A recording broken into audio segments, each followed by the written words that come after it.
So, I cut my tubes. Let's talk about it. If you're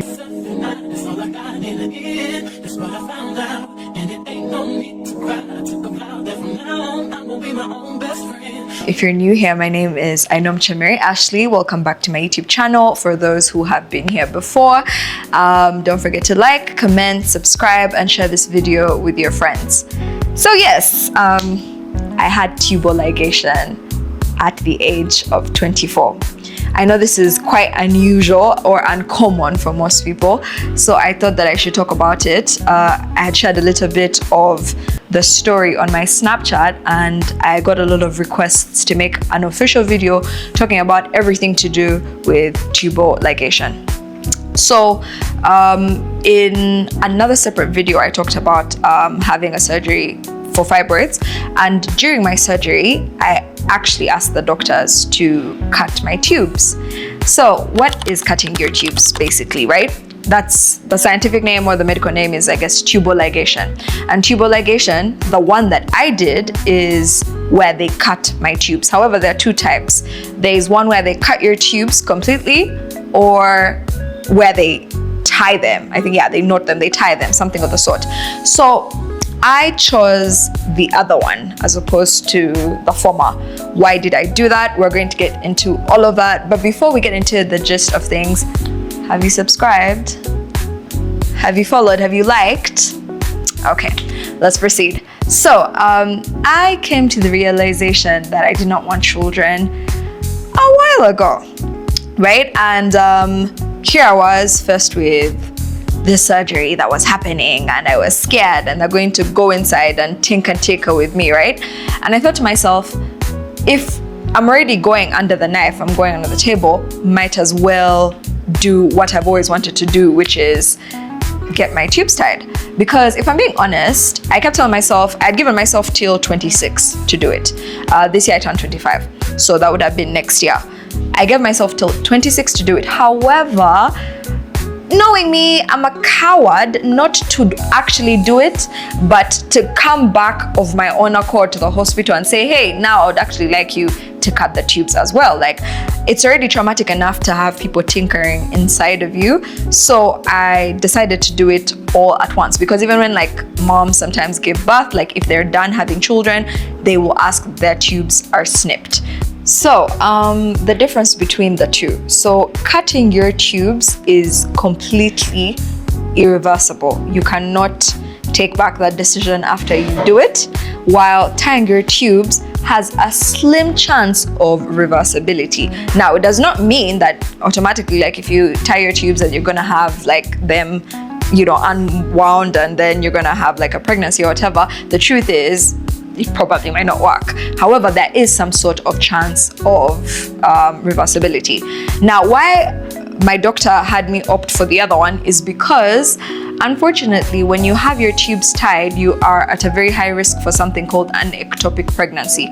An ectopic pregnancy is something that happens within your fallopian tubes, and when it bursts, if it's not looked at within like that day or within like a couple of hours, you will die from it. And so of course, I had no desire to go through all of that. And personally, I don't think that I would want to change my decision. So I asked for the more permanent option, which is cutting my tubes. Now, does this mean that I can't give birth? No, it actually does not mean that I can't give birth. A common misconception is that if you tie your tubes, then it means that you completely can't give birth. I can give birth, and I can give birth to my own baby. That is my own egg. The difference is that I can't have it the good old-fashioned way. So that means that if I was to decide to change my mind and have a child, I'd have to have it through IVF, because I still have my uterus intact and I still have my ovaries as well. So I have my eggs, I have my uterus. So the difference is this partner of mine would have to ejaculate into a cup, and then I would have to have my eggs retrieved, and then there would have to be fertilization outside of myself. If the embryos take, then they're shoved up, you know, my girl, and then we have a baby if it takes. So people asked me about the cost of this, the implications, the healing process. Do your periods disappear? No, you still have periods. I still have regular periods. And actually, I wanted to talk about why I decided to just cut them as opposed to taking out my uterus, because I actually think taking out my uterus would have achieved both effectively, meaning I would never get fibroids again, and then also I would not be able to have a kid, and also I would not be able to experience periods. And we all know how periods are, you know, how they feel. But the reason why I decided to just cut my tubes is because, to be honest, I'm for the most part 0.1% sure that I don't want to have children. However, we all change our minds sometimes on certain things. I don't think I will, but I'm somebody that is always open to growing and adaptation. So for me, if that's something that I do change my mind on, then I would like that option as well eventually. And then two, taking out my uterus and not having periods, I feel like I'm already so different from my peers that I've cut my tubes, and that's something that I've not had any of my friends do or anyone that I know in my age group do. So already you feel like a little bit of different, though it doesn't affect me at all. Like I don't care. But if I'm now not experiencing periods as well, starting from the ripe age of 24, I feel like it would have made me feel so drastically different from my peers. And that's not something that I want to experience. So I thought, you know, at the end of the day, a period is not that deep, it's not that serious. And then three, I kind of had this fear that it might mess up some sort of ecosystem down there. What if it shoots me into menopause, you know, pre-menopause, as a 24-year-old? And that's not what the doctor said. She said that since I would have my ovaries intact, that's not the case.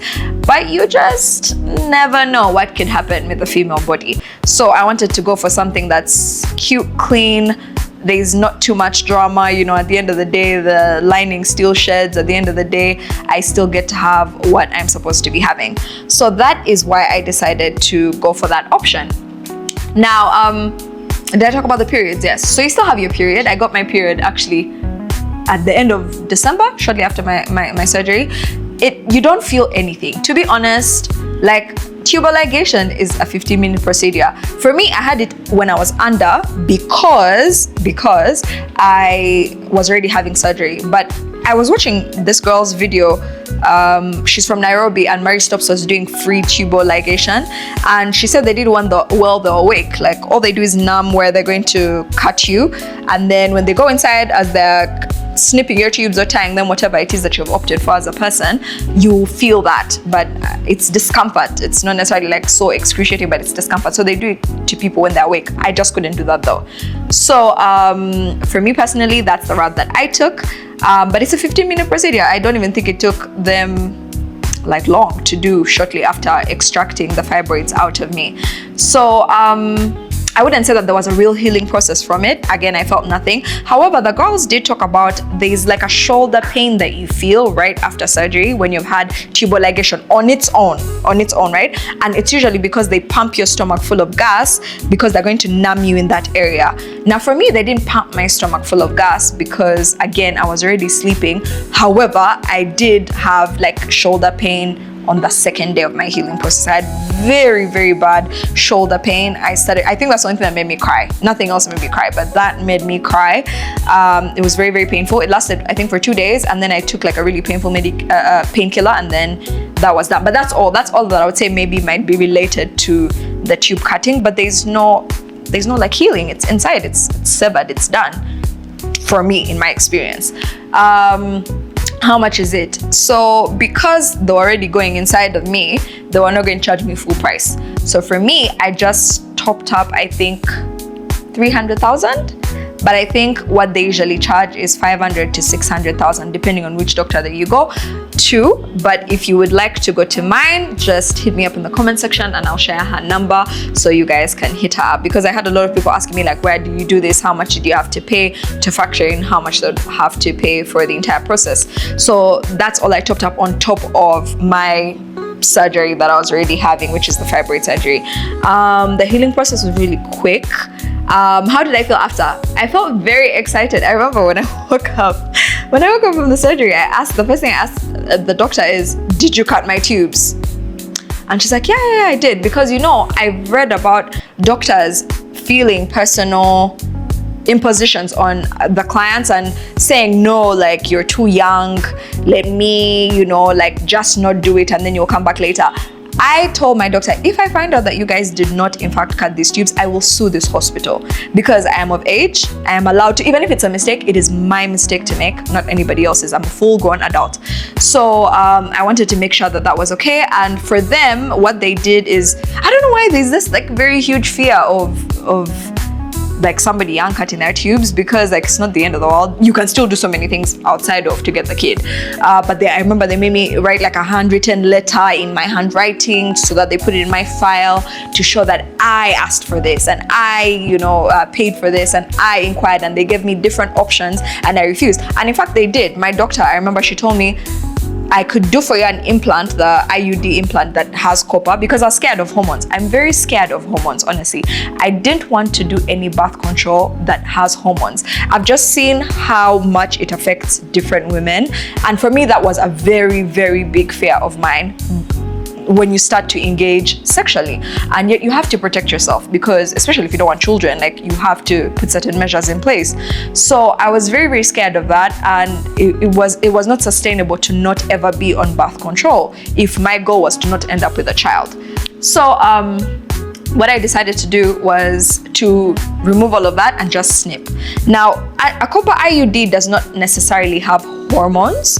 However, it is still something inside your body. You just don't know how it could affect you. So for me personally, I told her that was not an option. She tried to convince me to do that for now, and then she would give me a free tubal ligation procedure in the future. I think at 26 or 27, which I repeatedly declined. And I had to also write that she gave me those options, and I repeatedly declined. So they take it very seriously in the hospital. I hope you find a doctor that takes your concerns very seriously and listens to you as the adult that you are. Not one that tells you like, oh, I'm not gonna cut them because I think, what if your husband, I don't live for a certain elusive husband that I don't know. I live for myself. This is my body. So for me, it was very important to find somebody who respects that. And when we were done with that entire process, how did I feel as a person? I felt so great. Honestly, it's like I felt like a new lease on life. I was just like, oh my God, this is a new me, new freedom, new everything. Like, it just felt, for me, it felt amazing, because anyway, I'm somebody who is very informed and very decisive. I don't usually do things on a whim. So for me to choose something as big as that, I probably very well decided on it. So I would say, sit down with yourself and see if that's something that you actually desire, because the thing is, IVF is very expensive. If you want to have children, I think she's telling me, maybe you start from like 20 mil to like get the eggs retrieved, and one, no, it starts from 20 mil and above. And if you want to choose twins, or if you want to choose gender, that's even more money. So IVF is not cheap, guys, unless you're into abortion. Sorry, not abortion, adoption. IVF is not cheap. So sit down with yourself and really consider what you would be choosing, But I would recommend, if you're a woman who wants to be child-free, painless, sleep better at night, no one is going to try and trap you with a baby that you do not want. So like for me, it was 10s across the board. So yeah, I just wanted to share this very personal but very huge deal type of thing, because we don't see a lot of young people that decide not to have kids and then act on it and say, actually, no, I'm not going to have kids. I think my very, very biggest fear is me meeting somebody, liking them, and them convincing me that we're all human beings at the end of it. I don't think it's always about smarts. People think everything's just about being logical and being smart. No, if it was about being smart, we know people who are way smarter than us who are falling for the very same gimmicks.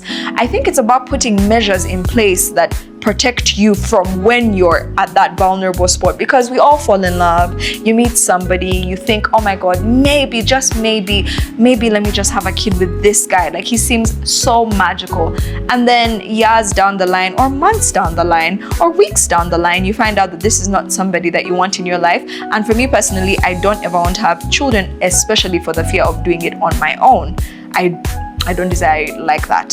So I think it was very important for me to put measures in place that ensured that even at my most vulnerable, I cannot make that mistake, because there's no room to make that mistake anyway. you know? Because to choose IVF, you're being very intentional. Like you're going to pay real money. So it's not a mistake. Now you've sat with yourself and you're like, you know what, let me go and do this. So yeah, I don't know if this video might get like some controversy or some pushback, but I'm okay with that. I've always been a controversial person in that I think things that people like to ignore or like to pretend like don't exist or shouldn't exist are very valid and deserve to be talked about and deserve to be explored. So if this video has helped you or has opened your mind to a whole new possibility, or you have any new questions on the topic that is tubal ligation, please hit me up in the comment section. Share this video with any of your friends who might have the same dilemma, or for a little key, you know, for a little conversation, dialogue about child-free women. I think we're living in our ancestors' wildest dreams that we can be able to say, I don't want children as a woman. Like, that's wild. So I will absolutely exercise the privilege that women before me have given me. Thank you so much for tuning in. I hope you liked this video. I'll see you guys in the next one. Don't forget to like, comment, subscribe, share. Ciao.